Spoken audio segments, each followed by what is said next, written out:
Oh, sorry, I'm watching my cat. Hello. How's your day? It's the 8th of March. Sorry, April 2020. I'm just watching my cat because it's like, I don't know what to do. I don't know what to do. Fluffy! Fluffy! He's so ignorant. Look at him. Sorry about the mess. I'm just trying to get organised. I'm just absolutely exhausted. Fluffy! What's the matter, love? Come on then. Oi, Fluffy. Fluffy. Come on. Here. Come on here. Good boy. What's the matter? Calm down a bit. Calm down. Here he comes. Hey, what are you panicking about? Hey, calm down a bit. Hey, relax a bit. Can I have my wires? Thank you. So Kevin's gone for lunch. So I'd do a video.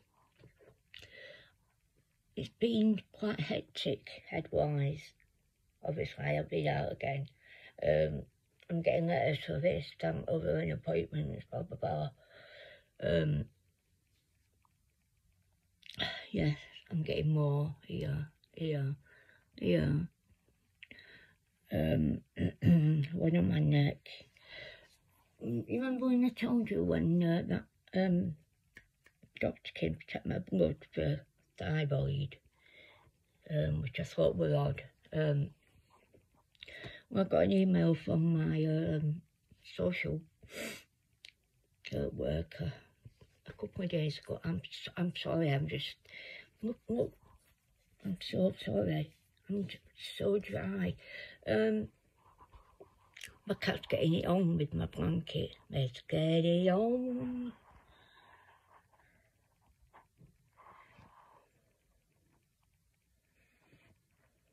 Lovely. Sexy time. Even though it's my best blanket ever. The winner rest when he has sexy time. Yeah, he's been done. And he don't go out. And he starts to sweat and his legs are going. Anyway, yeah, I was telling you about that for a blood test that happened about 6 weeks ago. I've got no phone call back anyway because it will probably. And then my social worker emails me a couple of days ago because I haven't heard from her since February. But she spoke to the HIV clinic. Oh my God, look at that. He's actually blown up with excitement. How can I when it's been done? I just don't understand.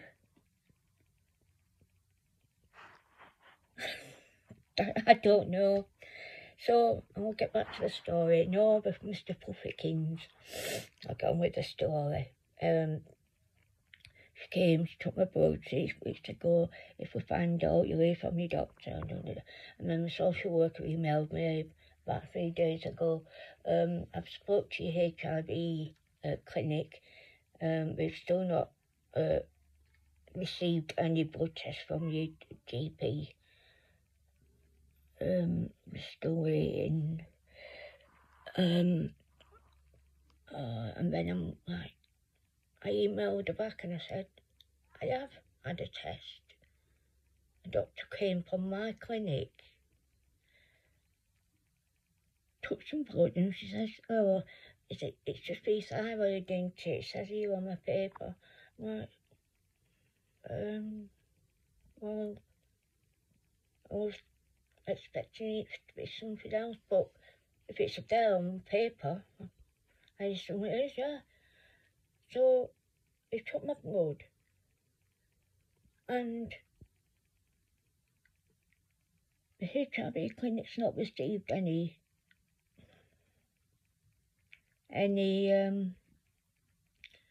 blood test results from that collection. And I'm thinking, maybe it was wrong after all. You know when you get like that feeling, it's wrong. They gave me a blood test that was meant for someone else. So what if they'd done the HIV test, blood count, that someone was going to have a thyroid test? So I said to my social worker, can you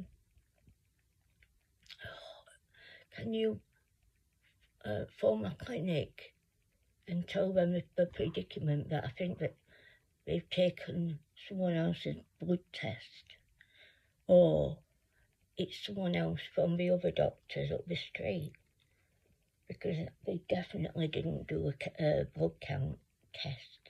It was thyroid, which I found so unusual.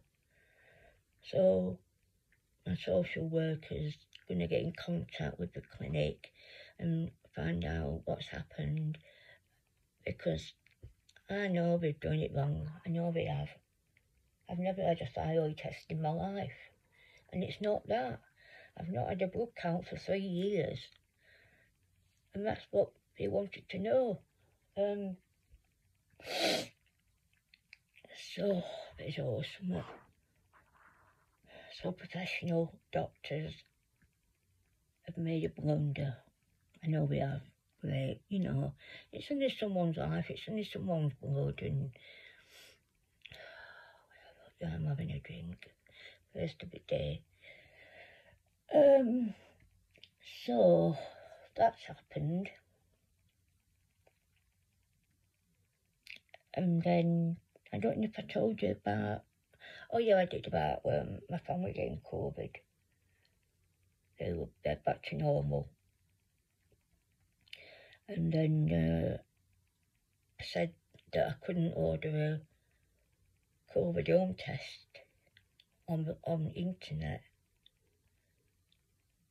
I wasn't the right issue with it, and then a week after, some home tests came. Well, obviously I did one because I've been feeling ill for about a month now, and it was negative, so it's just all the symptoms from my lupus and HIV, I gather. Yeah, I'm still a bit harsh and hot and sniffly, and it's achy, tired. I can't shut my eyes off. I mean, it's only, what time is it? It's about 11:30 in the morning. I've been awake since 4 a.m. and I can't turn off again. I've got sores in my nose. Sorry if that sounds gross. So that's out of the way. So I thought what I'd do, if you used to get to know me a bit better, anyone that knows me, I'm going to bore you, so I'll just ignore it. When I was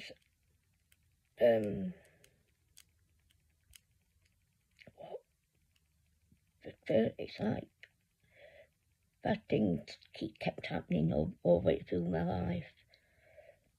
I can't really recall any good things apart from being a mother. But anyway, I start from the beginning.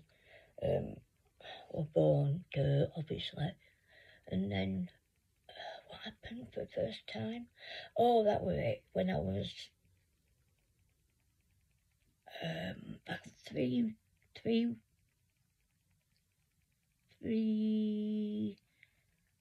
week old, I think it was, between 3 and 6 weeks old. Our house caught fire. And then when I was 6 months old, I was told by the person called Mum that we had a horrific car accident. And I asked her what happened, and she said, we was in a Mini, a very small car in them days, 70s. There was me, someone else, Mum and Dad were driving, and I was sat on a relative's knee in the front, no seatbelt. They didn't have seatbelts in them days. Now I just sat on the knee in the front, and my other sibling was in the back with another relative, sat on their knee, and obviously I can't remember at all, nothing, because we were only young, but I was told that we were in a Mini, and this coach, like a bus type coach, went through the red light as we were going, and we smashed into it.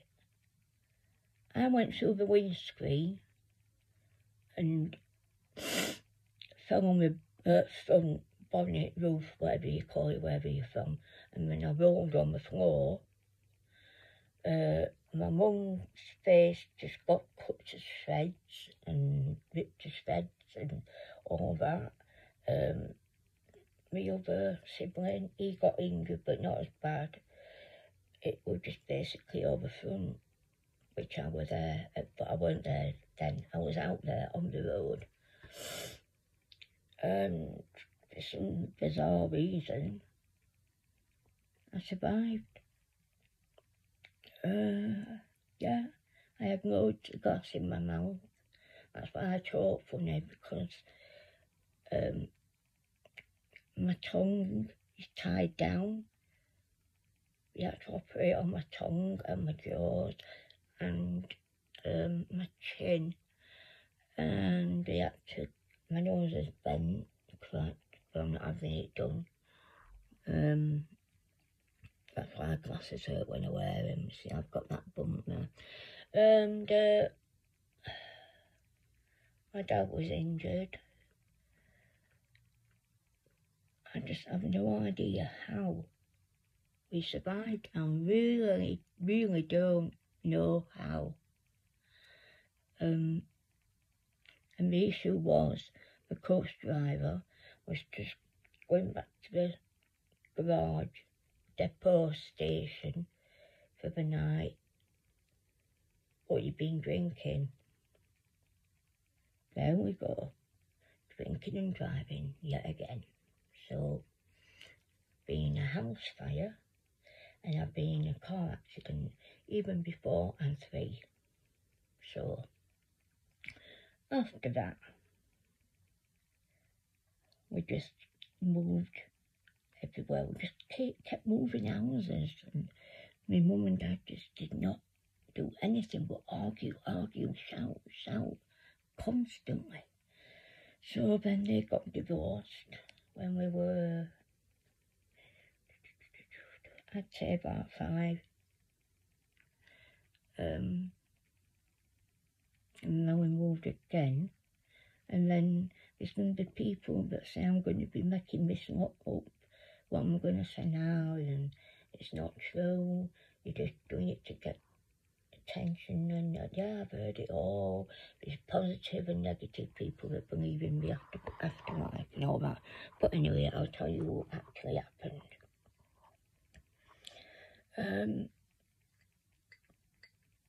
We moved into this house near the family, and I don't know, I just got a vibe, you know, a feeling, negative, cold, not homely, you know, like someone was there saying, get out, I live here, type thing. And it was just constantly cold, even with the heating on. I just weren't comfortable at all.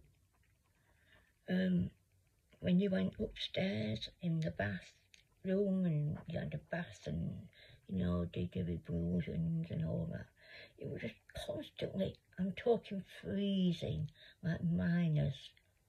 And I thought, this is weird. I am in the bath and it's freezing. And then we've been there about a month. And the first thing that happened was the pillow on my brother's bed disappeared. And we turned the house upside down, over and over. Even relatives, because they thought we were going crazy, even they came over thinking we'd hid it somewhere, or one of us had been hiding it somewhere. No, Harry went, my sibling went to bed, and his plumber wasn't there, and I just thought it was a joke, and it weren't. And then the bathroom started getting colder and colder, and then we'd start hearing like walking, and then the electricity started happening. You know, like the radio would come on, or cooker would come on, or a light would come on, and we got someone out to have a look at the fittings, and there was nothing wrong with it. And then what happened after that? There were coins perfectly lined up, exactly the same position, all around the kitchen counter and the kitchen top, and it happened for about 3 days. And then, sorry for sniffing, I've got a cold. And then after that happened, that disappeared, and then we started finding coins on the floor in the kitchen. That happened for about a week, and then that stopped happening. And why did we leave? We left in the middle of the night. It was midnight. What made us? Oh, that was it. We fetched a relative round with a dog to see if the dog would go upstairs and have a look round. So a relative fetched the dog, a Rottweiler, and the dog would go as far as the bottom of the stairs, and he'd start barking like crazy. Really vicious, you know, scared, shaking, just staring at one spot. And that was it. We left midnight, just left everything behind, went to a relative's house that lives about 10 minutes away. Oh my God. And then we went back the next day. We lived with a relative. I don't want to give names out. We lived with a relative until we got somewhere to live. So we had to go back to get some stuff and leave some stuff behind. So that's what happened. And then we moved to South Africa because of my dad's work. He got a job there, so we lived there.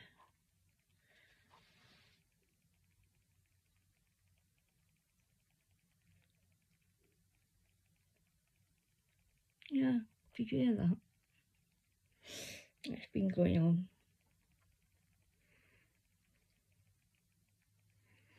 First it was a kitchen.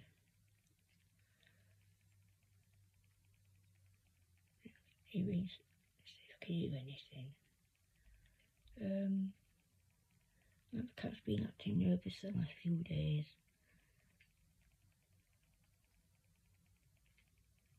Sorry for the quietness. I'm just seeing if I can hear anything, but that was the bag in the living room.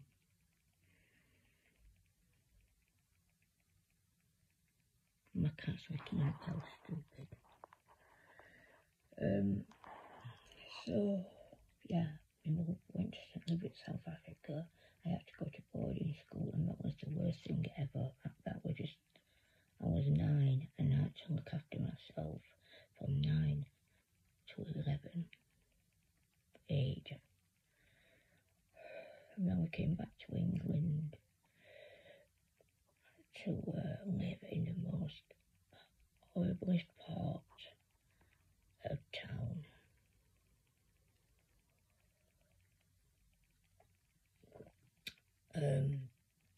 And then at 11, oh yeah, that was it.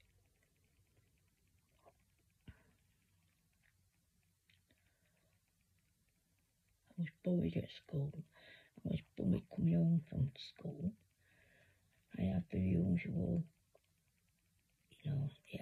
to some teenagers being harassed by boys and men. I don't want to go into it. And then what happened after that? We left the house we lived in and we moved to a nice part of town.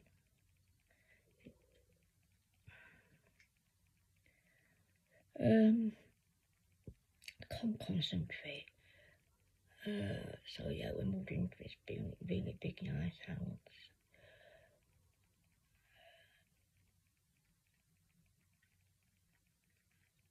I'm going to have to stop talking because my throat's getting dry and I'm not comfortable.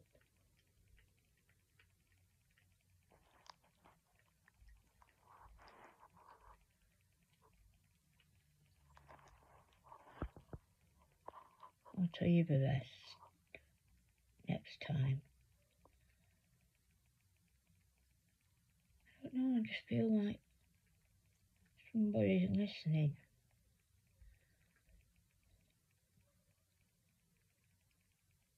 And I can't keep stopping and then going.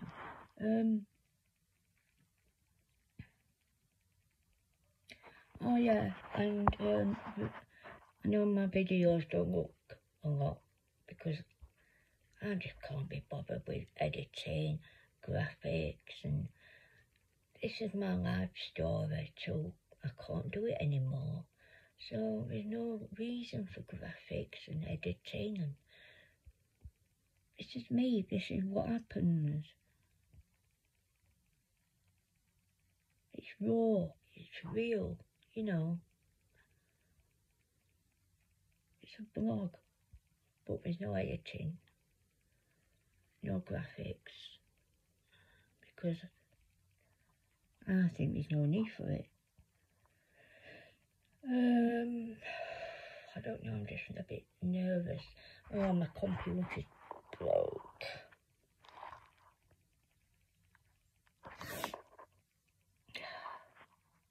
It lights up like that, that's a battery with wiring, it lights up like that.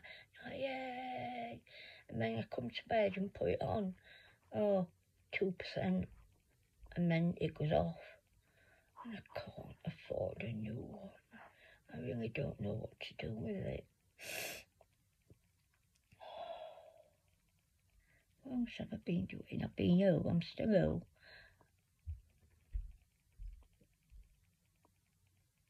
Dancing upstairs, they're at it every single day, as you know.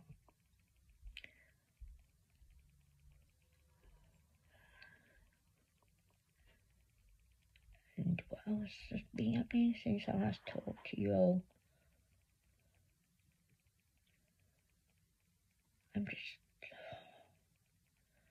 so freaking tired. Well, look how tired I am, and I can't sleep.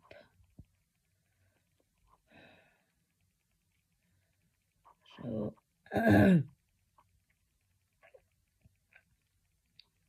day is it? Friday, Saturday tomorrow, which me and my carer call it Sickly Saturday, because it's rubbish, you know what happens, you know it's past the time. And I'm starting to get breathless because I'm talking a lot. So what I'll do is I'll shut this off for now. I got to have a chat with you all, and I'll speak to you all next time. Take care of yourselves. Bye.